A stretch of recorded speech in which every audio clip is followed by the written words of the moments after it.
કચ્છની આ પવિત્ર ધરા, જ્યાં શ્રદ્ધા અને પરિશ્રમનો સંગમ થાય છે.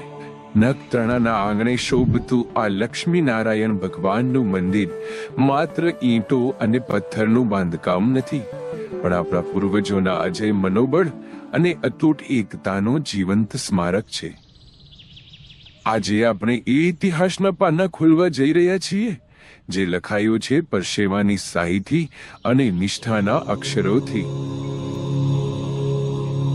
વાત શરૂ થાય છે વિક્રમ સંવત 1990ના દાયકામાં, જ્યારે નવાવાસ, મધ્ય વિભાગ અને પશ્ચિમ વિભાગ એક જ માળાના મણકા હતા.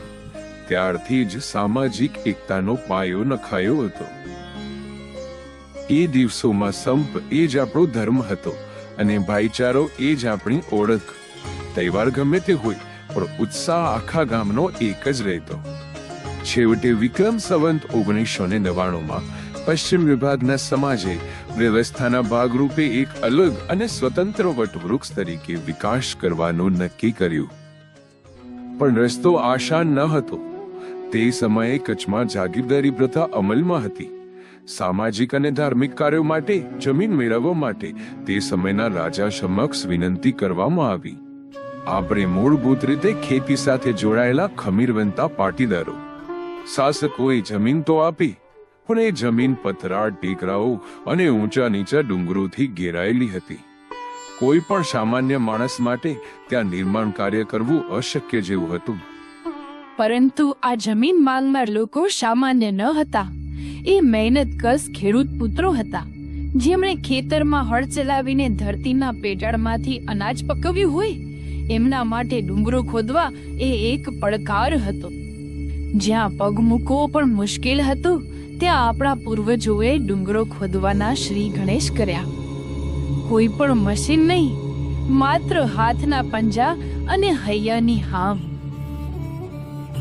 ડુંગરો નમ્યા, જમીન સમતળ થઈ.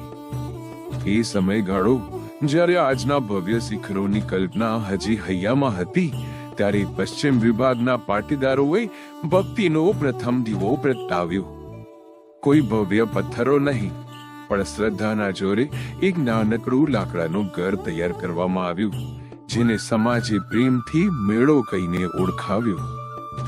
પણ આને સમાજના સંગઠનનું પ્રથમ દ્વાર કહી શકાય, જ્યાંથી ભવિષ્યના ભવ્ય મંદિરના સ્વપ્નએ આકાર લેવાનું શરૂ કર્યું હતું. શાંતાકારમ ભુજગશયનમ પદ્મનાભમ સુરેશમ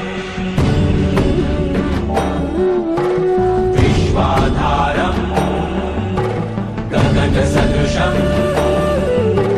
મેઘવર્ણમ શુભાંગમ લક્ષ્મીકાંતમ કમલનયનમ યોગિનિર્ધ્યાનગમ્યમ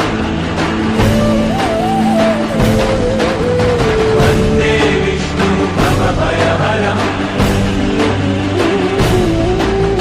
સર્વલૌકૈકનાથમ વંદે વિષ્ણુ ભવભયહરમ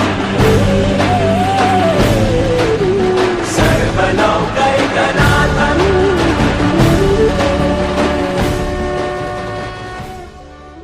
આ મકાનો બનાવવા માટે વડીલોએ છેક માંડવીથી બળદગાડામાં લાકડા લાવીને રાત દિવસ એક કર્યા હતા.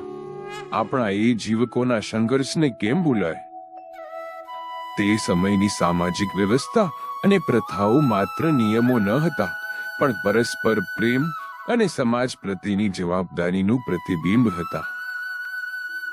લગ્ન માત્ર એક પરિવારનો પ્રસંગ ન રહેતા, આખા ફળિયા કે વાસનો પ્રસંગ બની જતો.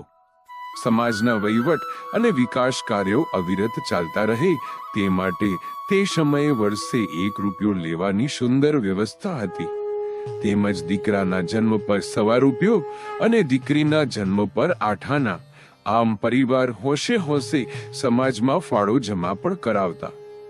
આ રકમ નાની હતી, પણ એમાં છુપાયેલી સામાજિક જવાબદારી બહુ મોટી હતી.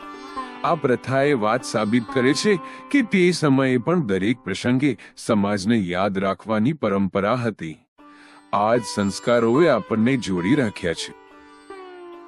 ઇતિહાસના પાના સાક્ષી છે કે જ્યારે સમાજ દિશાહીન બની રહ્યો હતો અને ધર્માંતરણના વાદળો ઘેરાયા હતા, ત્યારે પૂજ્ય નારાયણ રામજી લીમાણીએ એક રક્ષકની ભૂમિકા ભજવી હતી. તેમણે માત્ર ધાર્મિક જ નહીં પરંતુ